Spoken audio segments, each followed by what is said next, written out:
probably noticed I don't feel about that war the way we were told we were supposed to feel about that war, the way we were ordered and instructed by the United States government to feel about that war. You see, I tell you, my mind doesn't work that way. I got this real moron thing I do. It's called thinking. And I'm not a very good American because I like to form my own opinions. I don't just roll over when I'm told to. Sad to say, most Americans just roll over on command. Not me.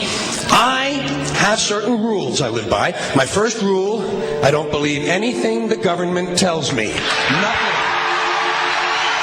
Zero. Nope.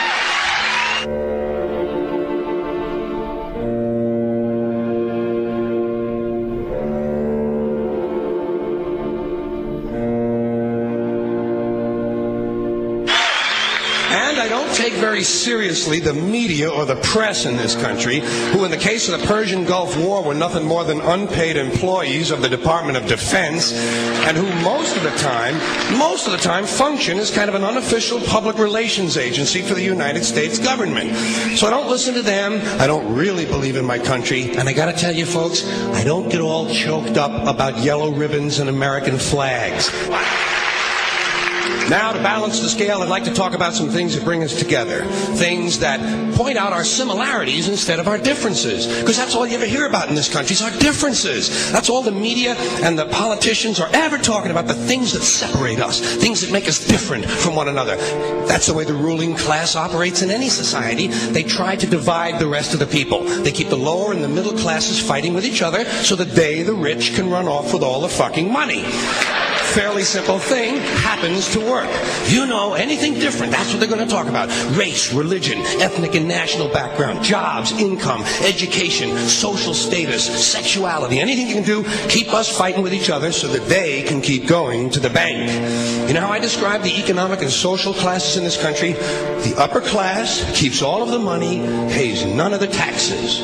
The middle class pays all of the taxes, does all of the work. The poor are there just to scare the shit out of the middle class. Keep them showing up at those jobs. Politicians know that word. They use it on you. Politicians have traditionally hidden behind three things: the flag, the Bible, and children. No child left behind. No child left behind. Oh, really? Well, it wasn't long ago you were talking about giving kids a head start. Head start, left behind? Someone's losing fucking ground here. But there's a reason. There's a reason. There's a reason for this. There's a reason education sucks, and it's the same reason that it will never, ever, ever be fixed. It's never going to get any better. Don't look for it. Be happy with what you got. Because the owners of this country don't want that. I'm talking about the real owners now. The big, the wealthy, the real owners, the big wealthy business interests that control things and make all the important decisions. Forget the politicians. They're irrelevant. The politicians are put there to give you the idea that you have freedom of choice. You don't. You have no choice. You have owners. They own you. They own everything. They own all the important land. They own and control the corporations. They've long since bought and paid for the Senate, the Congress, the state houses, the city halls. They got the judges in their back pockets, and they own all the big all the big media companies. So they control just about all of the news and information you get to hear. They got you by the balls. They spend billions of dollars every year lobbying to get what they want. Well, we know what they want. They want more for themselves and less for everybody else. But I'll tell you what they don't want. They don't want a population of citizens capable of critical thinking. They don't want well-informed, well-educated people capable of critical thinking. They're not interested in that. That doesn't help them. That's against their interest. That's right. You know something? They don't want people who are smart enough to sit around the kitchen table and figure out how badly they're getting fucked by a system that threw them overboard 30 fucking years ago. They don't want that. You know what they want? They want obedient workers. Obedient workers. People who are just smart enough to run the machines and do the paperwork, and just dumb enough to passively accept all these increasingly shittier jobs with the lower pay, the longer hours, the reduced benefits, the end of overtime, and the vanishing pension that disappears the minute you go to collect it. And now they're coming for your Social Security money. They want your fucking retirement money. They want it back so they can give it to their criminal friends on Wall Street. And you know something? They'll get it. They'll get it all from you sooner or later because they own this fucking place. It's a big club, and you ain't in it. You and I are not in the big club.